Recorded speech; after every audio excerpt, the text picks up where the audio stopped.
السلام علیکم۔ اللہ تعالیٰ آپ کو سکون میں رکھے اور آپ خوش ہوں، شفا یاب ہوں، سکون قلب میں ہوں، آمین۔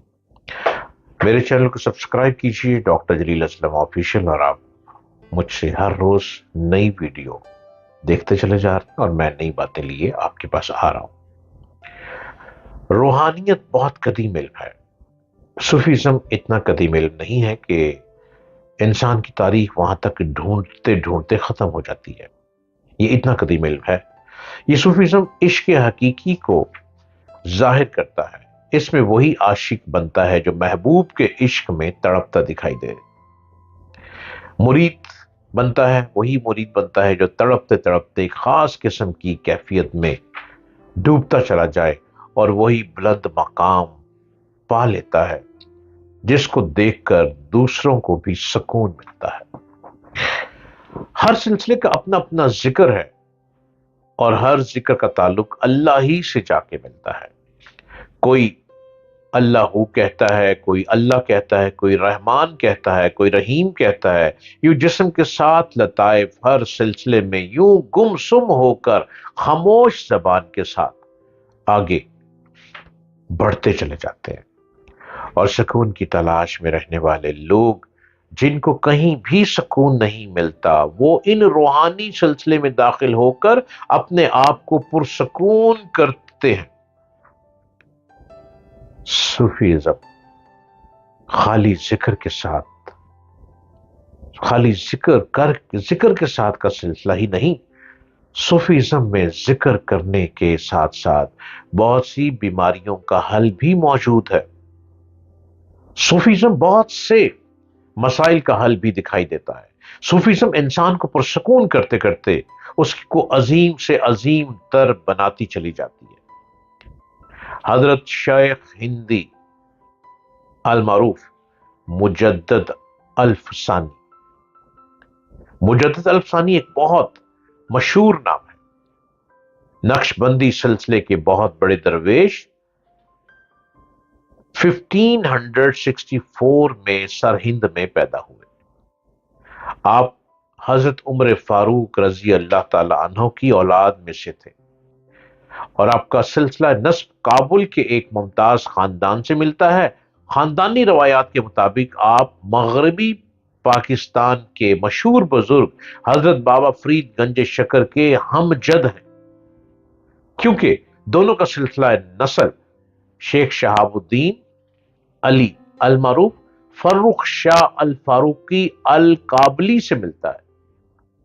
حضرت مجدد نے ابتدائی تعلیم اپنے والد مخدوم عبد الاحد اور شاہ ہند کے دیگر علماء سے حاصل کی۔ اس کے بعد ملک کے بعض بہترین علماء سے فیض حاصل کیا۔ سیالکوٹ میں آپ نے علامہ کمال الدین کشمیری کے پاس علم سیکھا۔ حدیث میں آپ کے سب سے مشہور استاد شیخ یعقوب سرفی کشمیری تھے۔ حضرت مجدد الفسانی کی موجودہ تصانیف میں سب سے پرانی غالباً اسبات النبوات ہے، جو مکمل نہیں ملتی۔ اس کے ابتدائی تمہیدی صفات میں مختصر اور بہت جامعیت کے ساتھ عہد اکبری کے مذہبی بگاڑ کا ذکر ہے۔ رسالہ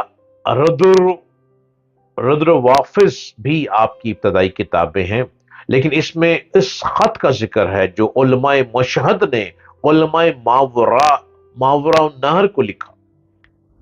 حضرت مجدد الفسانی کا ایک اور رسالہ تہلیہ 20-22 صفحے کا مختصر رسالہ ہے۔ اس رسالے میں کلمہ طیبہ کے متعلق امور سے بحث ہے۔ ایک مقرب شاہ ہند شیخ سلطان کی لڑکی سے حضرت مجدد الفسانی کا نکاح ہوا۔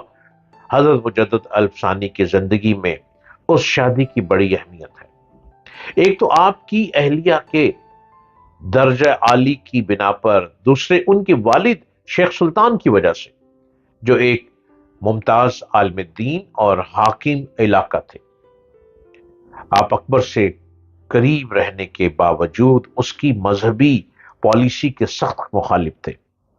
آپ کا بیٹا شیخ محمد صادق 1590 میں پیدا ہوا۔ اس سے پہلے کسی اولاد کا ذکر نہیں ملتا۔ ہم عمر حضرت خواجہ باقی باللہ آپ حضرت باقی باللہ آپ کا بڑا پاس کرتے۔ خواجہ محمد باقی باللہ کی خدمت میں آپ نومبر 1599 کی وسط میں پہنچے۔ اس ملاقات کے بعد آپ سرہند تشریف لے گئے، لیکن چند روز قیام کے بعد مرشد کے کہنے پر لاہور چلے گئے۔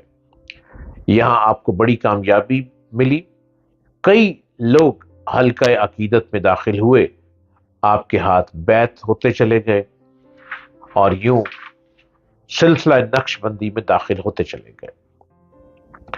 علماء نے بالخصوص مولانا جمال طلوی نے آپ کی قدر کی۔ مولانا جمال نے ہی ان ملاقات کے دوران مسئلہ وحدت الوجود کے متعلق اپنے شبہات بیان کیے اور اس کے حل کی خواہش ظاہر کی۔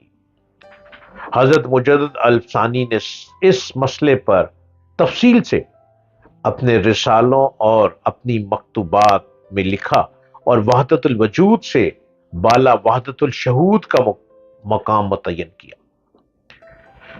حضرت مجدد الفسانی کے لیے عہد جہانگیری میں کئی مشکلات تھیں، لیکن انہوں نے اپنی روحانی عظمت، علم و فضل اور قوت تحریر و تقریر اور انتظامی قابلیت سے نقش بندی سلسلے کو ملک میں بے انتہا پھیلا دیا۔ جہاں طریقہ اہل سنت سے انحراف دیکھتے تو اصلاحات کے لیے متعلقہ افراد کو پرزور طریقے سے ہدایات کرتے۔ ملک کے تمام بڑے بڑے مراکز میں ان کے منتخب خلفاء تھے۔ مارچ 1616 کے آخری ہفتے میں آپ کو کئی صدمات کا سامنا کرنا پڑا۔ اس زمانے میں طاعون زوروں پر تھا۔ آپ کا خاندان اس خاص طور پر متاثر ہوا طاعون کی بیماری میں۔ 3-4 روز کے اندر آپ کے گھر سے کئی جنازے نکلے۔ آپ 1 سال قلعہ گوالیار میں قید رہے۔ اس سے واپسی کے بعد 3-4 سال تک بادشاہ کے لشکر میں رہے۔ مکتوبات سے خیال ہوتا کہ آپ کبھی کبھی رخصت لے کر سرہند جاتے اور مدت رخصت کے اختتام کے بعد واپس تشریف لے آتے۔ آپ نے سلسلہ تصوف کی اشاعت کی جو ہندوستانی طریقوں میں شریعت سے قریب ترین ہے۔